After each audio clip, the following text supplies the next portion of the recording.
The night was quiet in the small village of. The summer heat had finally cooled down, and most people were already sleeping in their homes. The only sounds were the crickets singing in the rice fields and the gentle wind moving through the trees. Sat on the wooden porch of her small house, unable to sleep. She was 26 years old, with long black hair tied back in a simple ponytail. Her hands were rough from years of working in the fields, and her face was tanned from the sun. She lived alone with her elderly mother, who was sleeping inside the house. Often stayed up late like this, watching the stars. The sky above was always clear, and she could see thousands of tiny lights scattered across the darkness. Sometimes she wondered what was out there beyond the clouds, beyond everything she knew. But those were just dreams. Her life was here in this village, taking care of her mother and growing rice like her father had done before he died. She was about to go inside when something caught her eye. A light appeared in the sky. At first thought it was a shooting star. She had seen many of those before, but this light was different. It was bigger, brighter, and it was getting closer. The light turned from white to orange to red and realized it was not a star at all. It was falling. The object screamed across the sky like a ball of fire, stood up, her heart beating fast. She could hear the sound now, a terrible roaring noise that grew louder and louder. The light was heading straight for the rice fields behind her house. The impact shook the ground beneath her feet, grabbed the wooden railing to keep herself from falling. The noise was so loud that it hurt her ears. A flash of light lit up the entire village for a moment, and then everything went dark again. Stood there breathing hard, staring at the place where the object had crashed. She could see smoke rising from the rice field, gray against the black sky. Her hands were shaking, but not from fear. She felt something else, something she could not explain. Curiosity, maybe. Or perhaps it was fate calling to her. She looked back at the house. Her mother was still sleeping. The old woman was nearly deaf and had probably not heard anything. Should wake her up. She should run to the village and tell everyone what had happened. She should call the police, the government, someone who would know what to do. But instead, she grabbed the old lantern from the porch and started walking toward the smoke.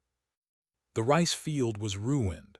The plants were burned and flattened in a wide circle around the crash site. Walked carefully through the destruction, holding her lantern high. The air smelled strange, like metal and something else she did not recognize.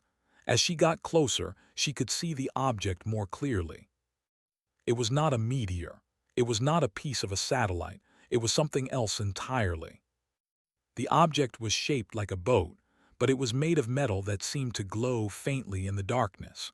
Strange symbols were carved into its surface, symbols that had never seen before. The craft was cracked open on one side, and smoke was pouring out of the hole. Stopped walking. Her legs refused to move any further. She knew in that moment that she was looking at something that was not from Earth, something from somewhere very far away. And then she heard the sound. It was a groan, low and painful. His heart jumped in her chest. There was something alive in that ship. Someone was hurt. She forced herself to move forward. Every step felt like walking through deep water. Her lantern shook in her hand, making the shadows dance around her. When she reached the crack in the hull, she held up the light and looked inside. What she saw would stay with her forever. There was a creature inside the ship. It was tall, much taller than any human, with skin that looked like black stone. It had 4 arms instead of 2, and its face was long and narrow, with no nose that she could see. Its eyes were the strangest thing about it. They glowed like dying coals, orange and red, and they were looking right at her. The creature was crawling toward the opening, leaving a trail of dark liquid behind it. Blood, realized. It was bleeding badly. One of its 4 arms was bent at a wrong angle, clearly broken. Its chest was covered in wounds, and she could see something that looked like metals attached to its skin. The creature reached the edge of the crack and fell out onto the burned ground. It lay there, breathing in short, painful gasps. Its glowing eyes stared up at, and she saw something in them that she understood perfectly. Fear, pain, and a silent plea for help. Should have been terrified. This was an alien, a being from another world. She had no idea if it was dangerous, if it would hurt her, if touching it would kill her. Everything in her mind screamed at her to run away, to get help, to save herself. But did not run. She looked at the creature lying in the dirt, covered in blood, dying alone on a planet that was not its home. And she saw not a monster, but a living being that was suffering. She set down her lantern and knelt beside the alien. The creature flinched when she touched its shoulder. Its skin was cold and hard, like touching a statue, but it was alive, and it was watching her with those burning eyes. Did not know what to say. She did not even know if it could understand her. So she said the only thing that came to her mind. "I will help you." The words were simple, but she meant them with all her heart. She did not know how she would do it. She did not know what this choice would mean for her life, but she had made her decision. Looked around the field, thinking quickly. She could not carry the creature by herself. It was too big, too heavy. But the storage shed behind her house was not far. If she could find something to drag it on, maybe some old boards or a cart, she could move it there. She could hide it from the village, at least for now. She ran back to her house, her mind racing. She found an old wooden cart that her father used to use for carrying rice. It was dusty and the wheels were stiff, but it still worked. She pulled it back to the crash site as fast as she could. The alien was still alive when she returned. Its eyes followed her as she moved. It seemed to understand that she was trying to help, because it did not resist when she started to roll it onto the cart. It was incredibly heavy, and its muscles screamed with effort. But somehow, she managed to get the creature onto the cart. Pulling the cart was even harder than lifting the alien. Arms burned and her legs shook with every step. The journey to the storage shed took almost an hour, even though it was only a short distance. Several times she had to stop and catch her breath, but she did not give up. Finally, she reached the shed. It was old and full of broken tools and forgotten things, but it would serve as a hiding place. She pulled the cart inside and closed the door behind her. The alien lay on the cart, its eyes still glowing faintly in the darkness. Sat down on the floor beside it, exhausted and covered in sweat. She looked at the creature and wondered what she had gotten herself into. Outside, the first light of dawn was beginning to appear on the horizon. The village would wake up soon. People would find the crater in the rice field. They would ask questions, search for answers. But they would not find the alien, not yet. Had made a promise, and she intended to keep it. She would help this creature survive, no matter what it took. 3 weeks passed since the night of the crash, and its life had completely changed. Every morning, she woke up before the sun rose. She would cook rice porridge in the kitchen, making sure her mother did not see her take extra food. Then she would walk to the old storage shed behind the house, looking around carefully to make sure no one was watching. The alien was still alive, but barely. His name, she had learned, it took many days for them to understand each other. At first, they could only communicate through gestures and expressions. Would point to herself and say her name, and the creature would make a sound that she could not repeat. But slowly, very slowly, they began to learn. Was intelligent. That much was clear from the beginning. He watched everything did with those glowing eyes of his. When she brought him water, he learned the word for it within hours. When she showed him the rice porridge, he understood that it was food. His mind was sharp, even when his body was broken.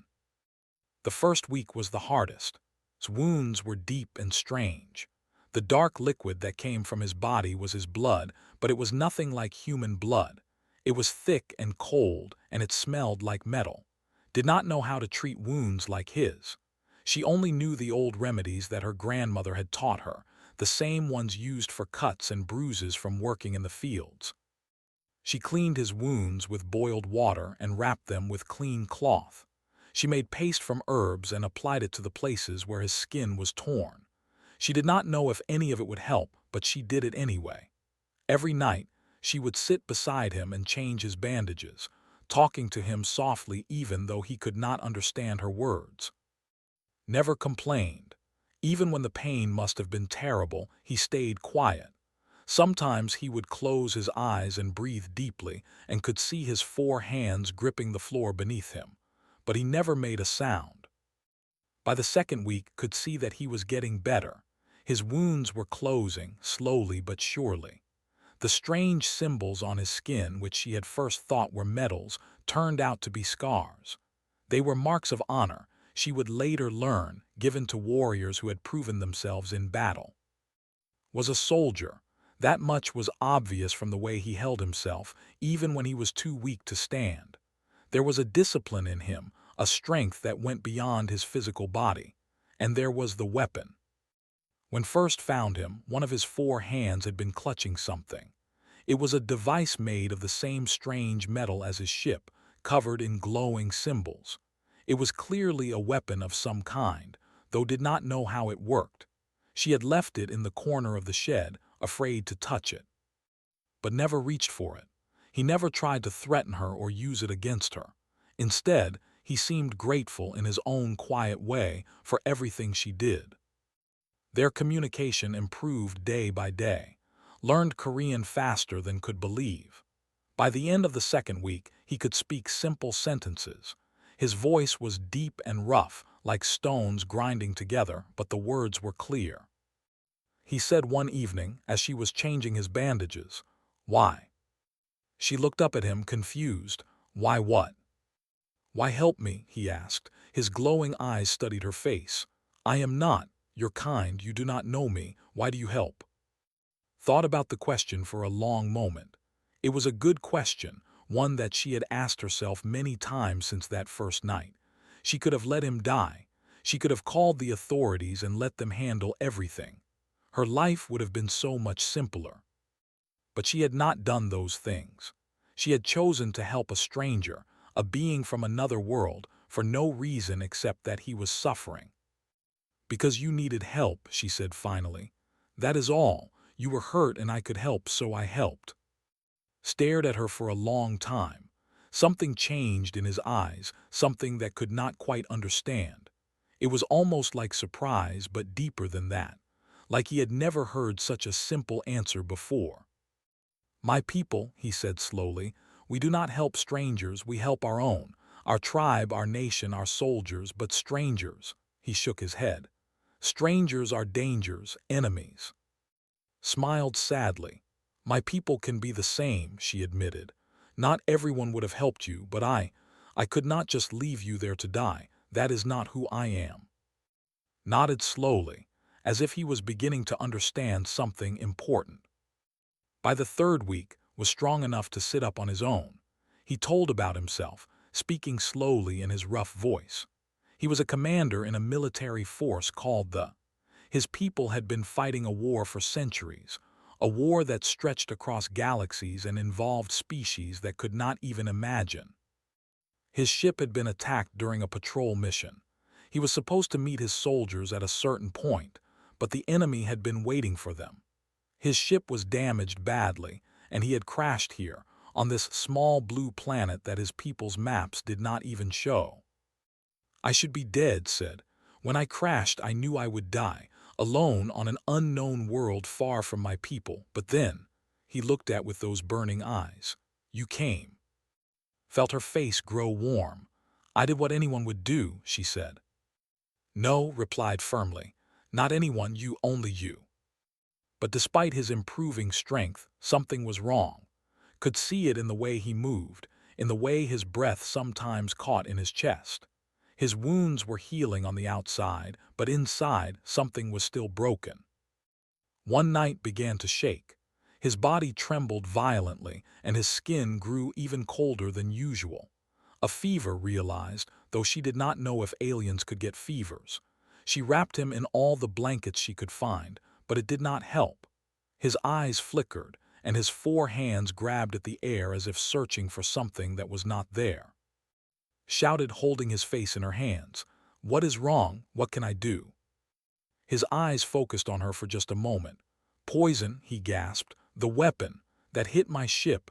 Poison inside my body, fighting it, but losing." His heart sank. She did not know anything about alien poisons. Her herbs and her grandmother's remedies would be useless against something like this. She felt helpless, more helpless than she had ever felt in her life. "What do I do?" she asked, tears forming in her eyes. "Tell me what to do, I will do anything." His trembling hands reached into a pocket on his torn uniform. He pulled out something small, about the size of a coin.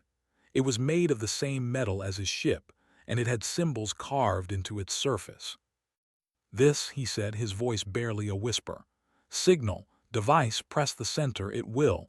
Call my people, they can, save me." Took the device from his hand. It was warm to the touch, almost alive. She looked at it, then back at. "If I call your people," she said slowly, "they will come here to Earth. What will they do? Will they hurt us?" Shook his head weakly. "I do not know," he admitted. "My people, they are warriors. They might see your world as unimportant, or they might." He could not finish the sentence. Understood. There was no guarantee. Calling the aliens could save, but it could also put her entire world in danger. She held the future of humanity in her palm, and she had to make a choice. She looked at this alien soldier who had become something close to a friend in these past 3 weeks. He was dying. Without help from his own kind, he would be gone within days, maybe hours. Closed her eyes and took a deep breath. Then she pressed the center of the device. A soft light glowed from the metal, and a strange sound filled the air. The signal had been sent. Somewhere out there in the vast darkness of space, people would receive it. Whatever came next, there was no going back now. Sat beside and held his cold hand in hers. "Help is coming," she said softly. "Just hold on, please hold on." His eyes flickered one more time, and the smallest hint of a smile appeared on his strange face. Then his eyes closed, and he fell into a deep sleep. Outside the shed, the stars continued to shine in the night sky, but now knew something was coming from those stars, something that would change everything. She just had to hope that she had made the right choice. 3 days after pressed the signal device, the sky changed forever. It started with whispers in the village. People talked about strange lights appearing at night, moving across the stars in ways that no airplane or satellite could move. Some said they were seeing things. Others said it was a sign from the heavens. The elders prayed at the temple, asking the spirits for protection. Knew the truth, but she could not tell anyone. Was barely alive. The poison in his body was spreading, and there was nothing more she could do. She sat beside him every night, wiping the cold sweat from his skin and whispering words of comfort that he probably could not hear. "Please hold on," she would say. "They are coming, your people are coming." On the third night, everything changed. Was carrying water to the shed when she felt the ground shake beneath her feet. She looked up at the sky and saw something that stopped her heart. A ship was descending from the clouds, but it was not a small craft like this was something else entirely. It was massive, bigger than the entire village bigger than anything had ever seen. The ship blocked out the stars as it lowered itself over the rice fields, its dark surface reflecting the moonlight. Dropped the water bucket and stood frozen in place. All around her, the village erupted into chaos. People ran from their homes, screaming and crying. Dogs barked wildly. Children woke up and called for their mothers. The old temple bell began to ring, though no one was pulling the rope. Within an hour, the entire area was surrounded. Military trucks arrived from the nearby city, bringing soldiers with guns and serious faces. Helicopters circled the giant ship in the sky, their lights sweeping across the fields like searching eyes. Government officials set up tents and barricades, pushing the villagers back to what they called a safe distance. But there was no safe distance from something like this. His mother found her standing in the field, staring up at the ship. The old woman grabbed her daughter's arm and tried to pull her away. "Come inside, it is not safe." But shook her head. "I cannot, mother, I have to stay." Her mother looked at her with confusion and fear. "What are you talking about? What is happening?" Did not answer. She could not explain, not yet. The ship hung in the sky for several hours, doing nothing. The soldiers kept their weapons ready. The officials argued with each other about what to do. Television crews arrived and began broadcasting to the entire world. Everywhere, on every screen, people watched the giant alien ship and waited. Then, just as the sun began to rise, the ship moved. A section of its belly opened, and smaller vessels descended from inside. They were sleek and dark, moving through the air without any sound. They landed in the rice field, right where crashed ship had burned a crater into the ground. The soldiers raised their weapons. The officials shouted orders. Everyone held their breath. The doors of the vessels opened, and they came out. There were 12 of them, all tall and dark-skinned like. They wore armor that seemed to glow with the same strange symbols as his ship. Their forearms moved with perfect coordination, and their burning eyes scanned the crowd of frightened humans. At the front of the group was a female. She was taller than the others, with marks of honor covering her chest and arms.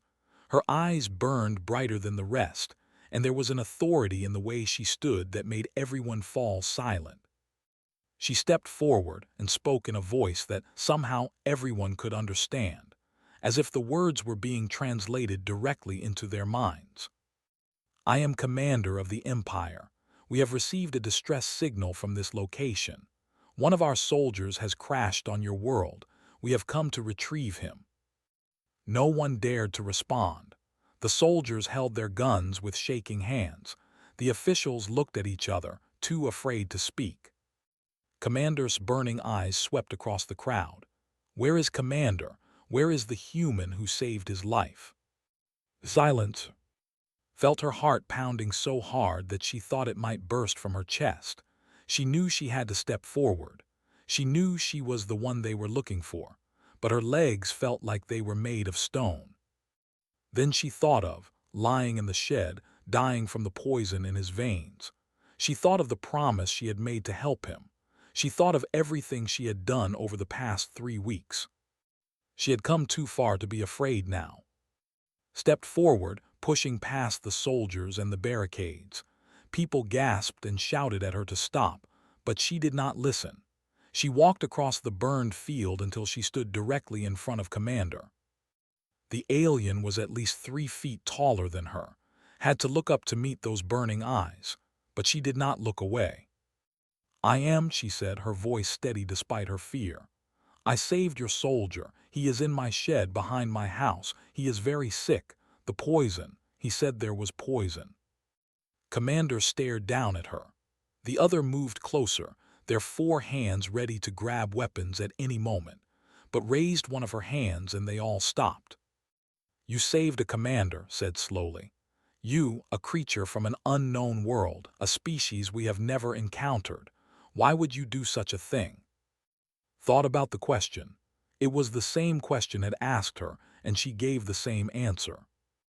"Because he needed help," she said simply. "He was hurt. He was dying. I could not just let him die." His eyes narrowed. For a long moment she said nothing. The silence stretched on and wondered if she had made a terrible mistake. Then something happened that no one expected. Commander lowered herself to one knee. She bowed her head before, pressing her 4 fists against her chest in a gesture of deep respect. The other did the same, all 12 of them kneeling in the burned field before a single human woman. The soldiers behind gasped. The officials stared with open mouths. The cameras captured everything, broadcasting the image to billions of people around the world. "In the culture of the," said, her voice now soft and serious, "there is no greater honor than saving the life of a warrior. You have done what our own people often fail to do. You showed mercy to a stranger, at great risk to yourself." She rose to her feet and looked at with something new in her eyes. It was not just respect. It was something closer to wonder. "Take me to Commander," said. We will save him if there is still time. Nodded and led the way back to her house. The soldiers and officials tried to follow, but they blocked their path with a single glance. This was a private matter now. In the small, dusty shed behind his house, Commander found lying on the old wooden cart, wrapped in blankets and barely breathing. She knelt beside him and placed one of her hands on his forehead. "The poison has spread far," she said quietly, "but he is still fighting. He is strong even now." She turned to one of her soldiers and spoke in their own language. The soldier nodded and produced a small device from his armor. He pressed it against his chest, and a blue light glowed from within. His body shook once, then went still, but his breathing grew stronger, more regular. The fever that had been burning inside him began to fade. "He will live," said, turning to. "Because of you, he will live." Felt tears rolling down her cheeks. She had not realized how afraid she had been, how much she had worried that her efforts would be for nothing. But now, standing in her old shed, surrounded by alien warriors, she finally let herself feel the relief. Was going to be okay. Commander stood and faced once more. "You have created a bond that cannot be broken," she said. "By saving his life, you have earned the gratitude of the Empire. This is not a small thing. We have existed for 10,000 years and our debts are not forgotten." She placed one of her hands on his shoulder. The touch was surprisingly gentle. "We will remember you of Earth, and when the time comes, we will repay what you have given us." Did not know what those words meant, not really, but she understood that something important had just happened, something that went far beyond one woman and one alien soldier. Outside, the sun was fully risen, casting golden light across the village of. The giant ship still hung in the sky, watching over everything. But for the first time since it appeared, was not afraid. The world had changed in ways that could not have imagined. In the week following the arrival of the, nothing was the same. News crews from every country filled the village of. Reporters stood in front of her house, talking into cameras and pointing at the old shed where she had hidden. Her face appeared on television screens around the globe, and suddenly everyone knew her name. But did not care about any of that. She only cared about one thing.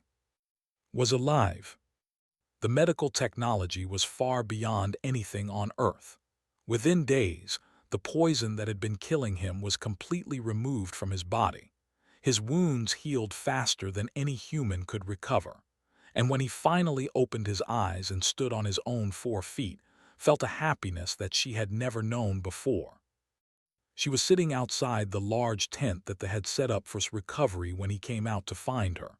He looked different now, stronger and healthier, but his burning eyes were the same. They still held that same quiet intelligence, that same deep gratitude.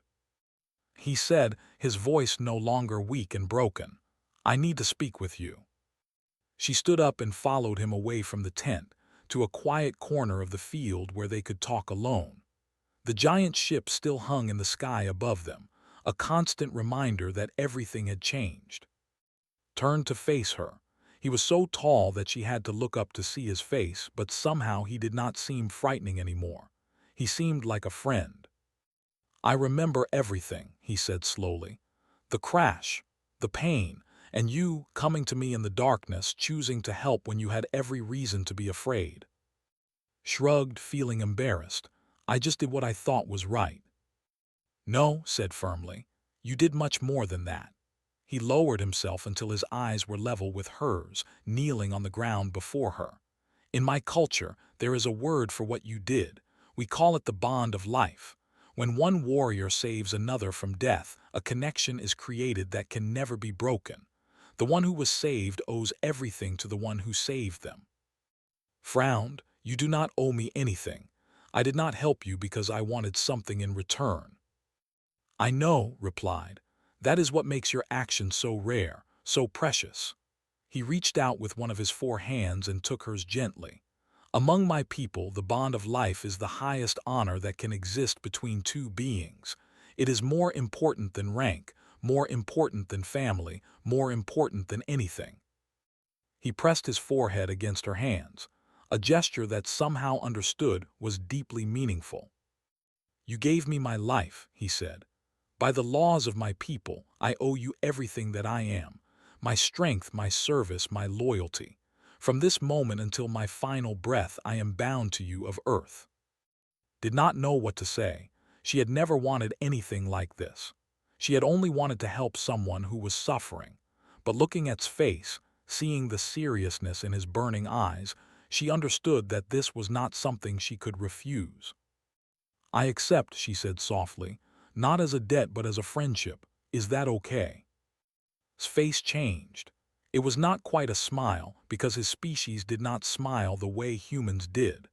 But there was warmth in his expression, a light in his eyes that had not been there before. "More than okay," he said. The days that followed were filled with meetings and negotiations. Government leaders from every country came to speak with the. They were afraid, of course.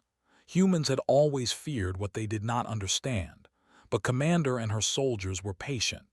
They answered questions, explained their culture, and made it clear that they had not come to conquer. "We are warriors," told the assembled leaders, "but we are not monsters. We do not destroy worlds for entertainment. We fight only those who threaten our people." "And what about Earth?" one of the leaders asked nervously. "Do you see us as a threat?" Looked at him with those burning eyes. "3 weeks ago, I would have said that your planet was too small and primitive to matter. I would have collected our soldier and left without a second thought." She paused. "But then I learned what a human woman did for Commander. She saved his life at great risk to herself, for no reason except kindness. That is not the action of a primitive species. That is the action of a people with great hearts." She turned to look at, who was standing quietly at the back of the room. "Because of her, my view of humanity has changed, and I believe the views of my empire will change as well." The meeting ended without any decisions being made. The leaders returned to their countries to discuss what they had learned. The remained in, waiting for word from their own government about what should happen next. During this time spent many hours talking with. He told her about his home world, a planet called Prime that orbited a dying red star. He told her about his family, his training, his years of war. And he told her about the culture of his people, the strict codes of honor that governed everything they did. "We believe that actions define a person," explained. "Not words, not intentions, but actions. What you do when no one is watching, when there is nothing to gain, that is who you truly are." Nodded slowly. "My grandmother used to say something similar. She said that the true measure of a person is how they treat those who cannot help them back." His eyes brightened. "Your grandmother was wise. She would be honored among my people."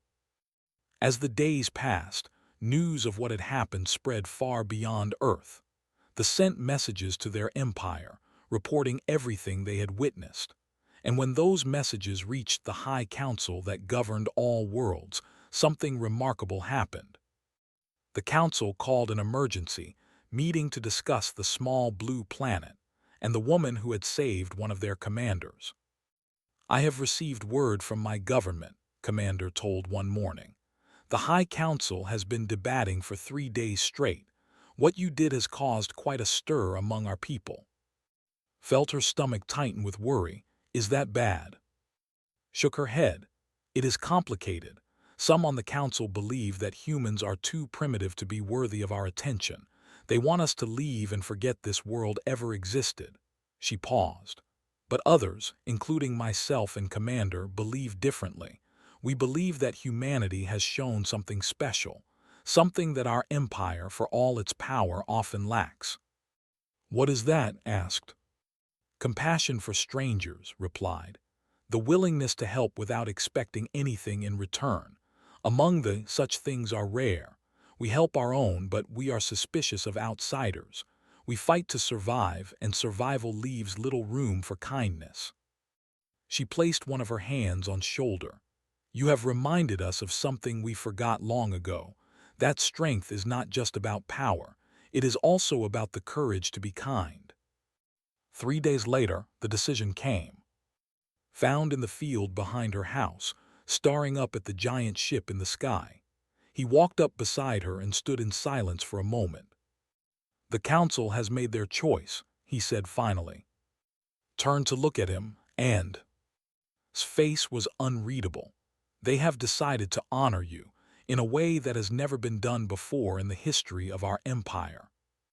"Honor me how?" Reached into his armor and pulled out a small metal case. It was beautifully made, covered in the glowing symbols that had come to recognize as writing. "The Star of Valor," he said, "the highest award that the Empire can give.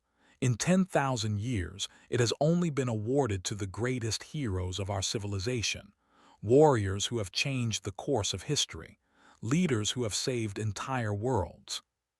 He opened the case. Inside, resting on soft material, was a medallion unlike anything had ever seen. It seemed to contain a living star, light swirling and dancing inside a crystal shell.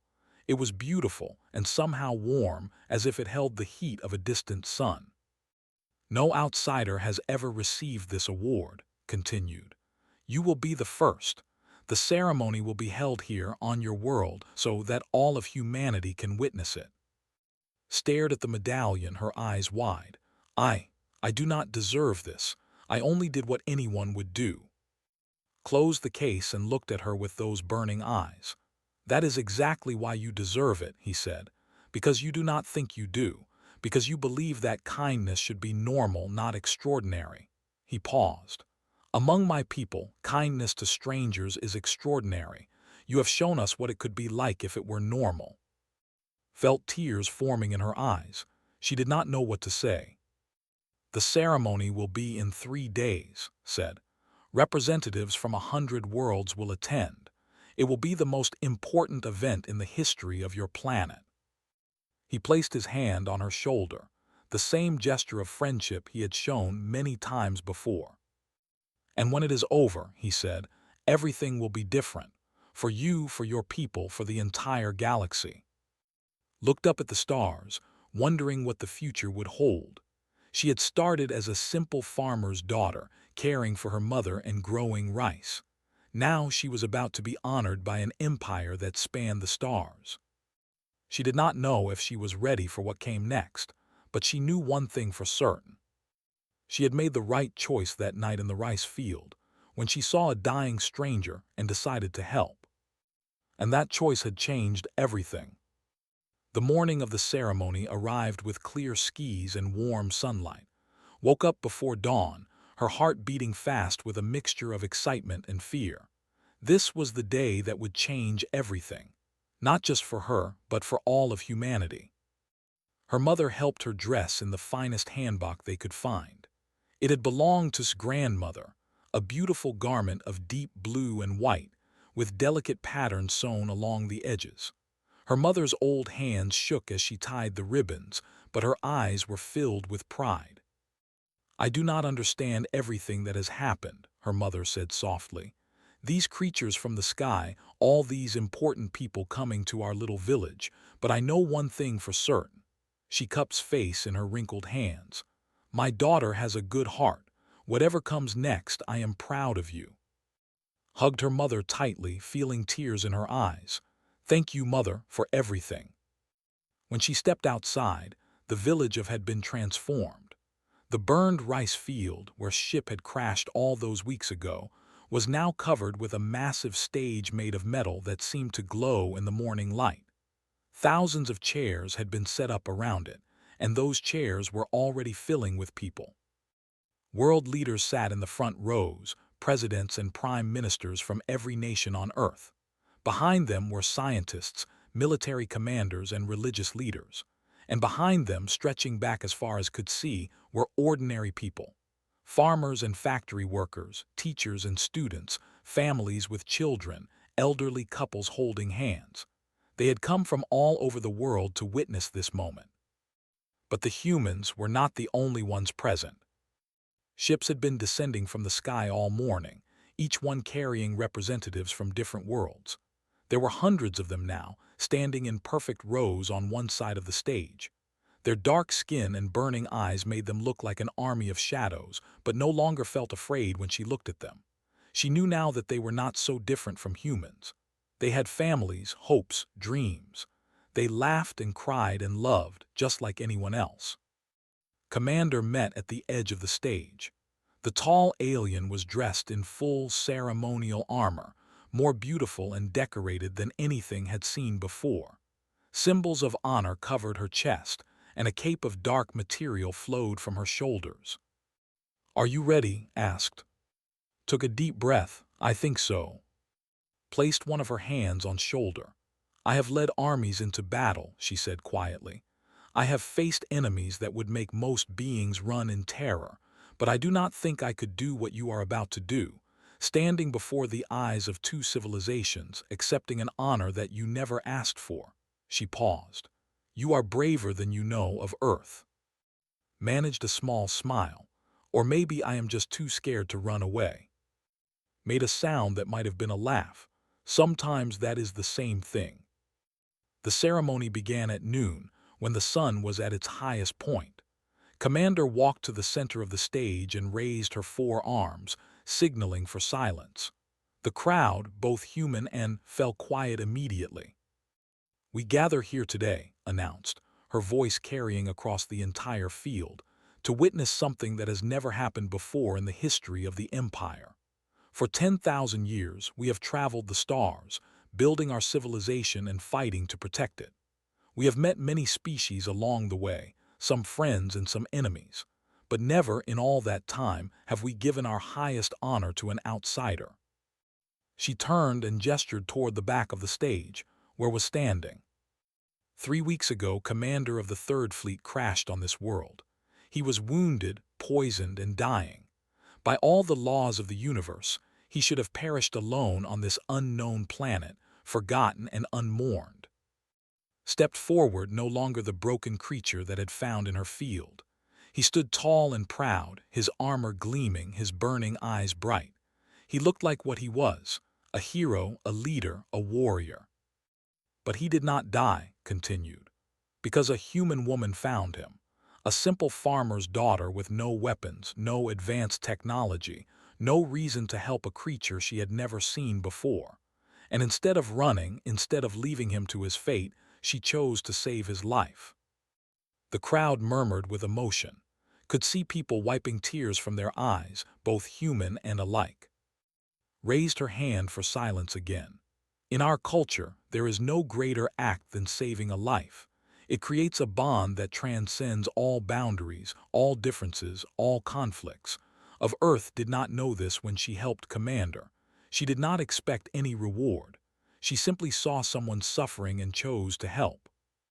She turned to Face, who was standing at the side of the stage with shaking legs. "And that," said, "is why she deserves our highest honor." Walked to the center of the stage.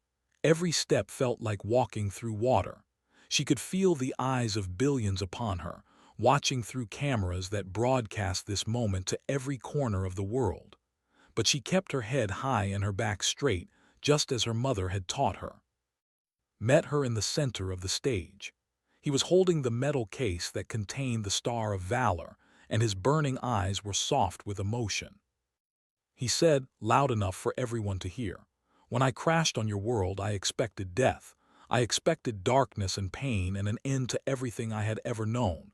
Instead, I found you." His voice cracked slightly and realized that he was fighting back tears of his own. "You showed me that kindness exists in the universe, that not all strangers are enemies, that the simplest acts of compassion can change everything." He opened the case and lifted out the Star of Valor. It glowed in his hands, the light inside it swirling like a captured sun. It was the most beautiful thing had ever seen. "This award has been given only to the greatest heroes of our civilization," continued. "Warriors who have fought impossible battles, leaders who have saved entire worlds.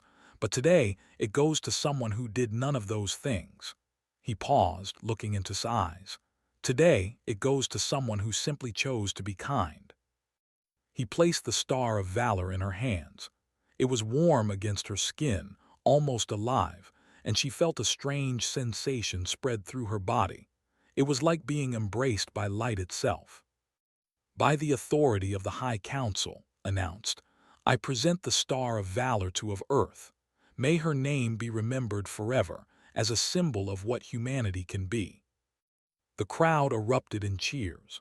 Humans and alike stood and applauded, the sound so loud that it seemed to shake the very sky, looked out at the sea of faces and felt tears streaming down her cheeks.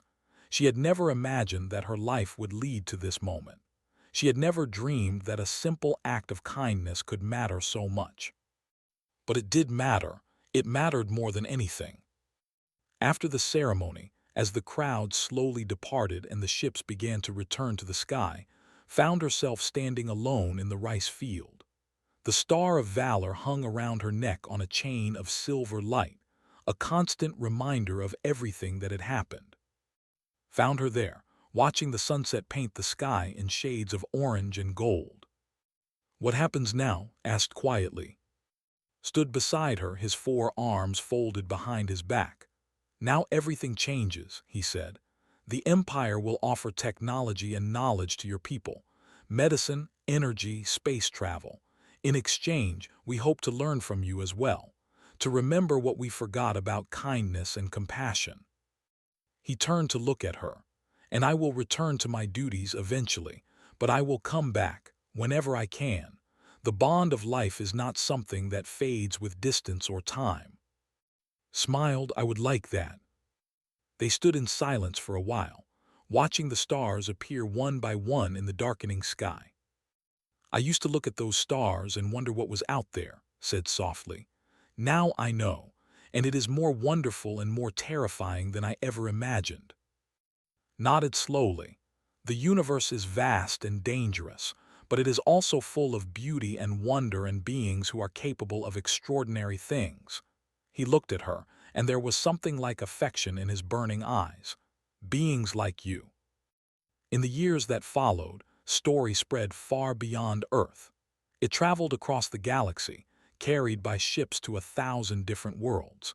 Species who had never heard of humanity learned of the farmer's daughter who saved an alien soldier, and who received the greatest honor in the Empire for nothing more than being kind.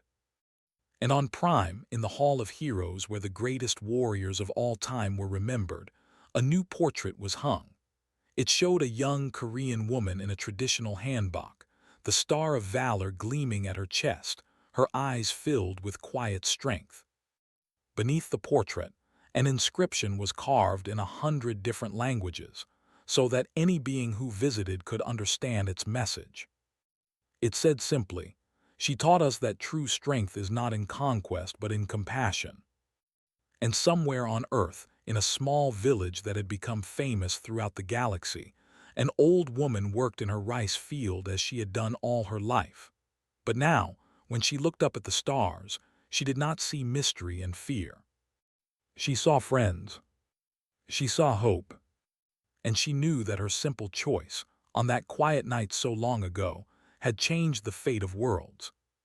Smiled and returned to her work, the Star of Valor warm against her heart. The universe was waiting, and she was ready for whatever came next.